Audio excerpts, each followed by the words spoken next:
Hello guys, welcome to my Android Tech channel.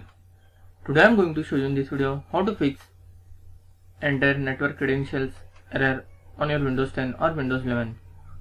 So before going to start the video, if you are not subscribed my channel, please subscribe. So let's start the video.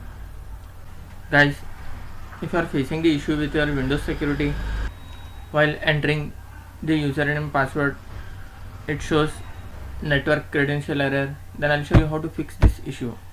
First of all, you just need to click on start menu,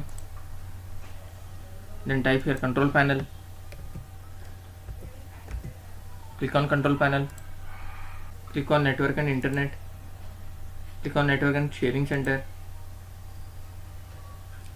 In left section you can see here change adapter sharing setting, click on this.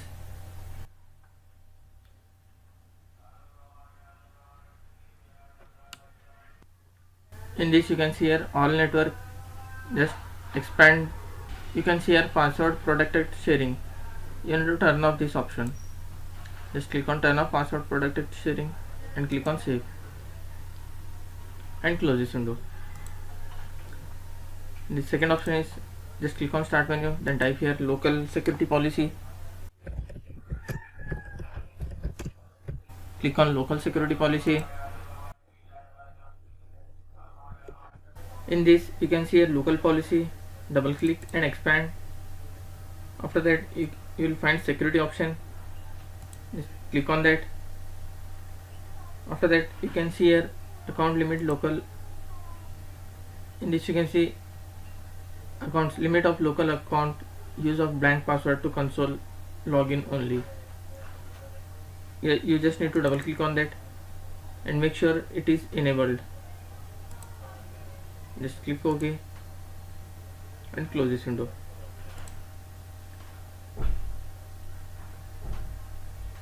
Come to the third option, just click on start menu again, click on settings, click on network and internet,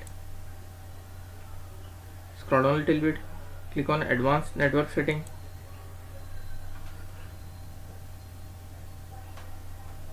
just click on network reset. Before reset now, you have to make sure that you have all your network and Wi-Fi credentials like user ID, password or IP addresses, because if you reset, all your settings will be resetted. Just click on reset now, then click on yes. After doing this, once you have to restart your laptop or desktop. After restarting, hope your problem will be fixed. That's it guys. So in this way you can fix enter network credentials errors on your Windows 10 or Windows 11. Thanks for watching. Hope if you like this video, please like, share and don't forget to subscribe.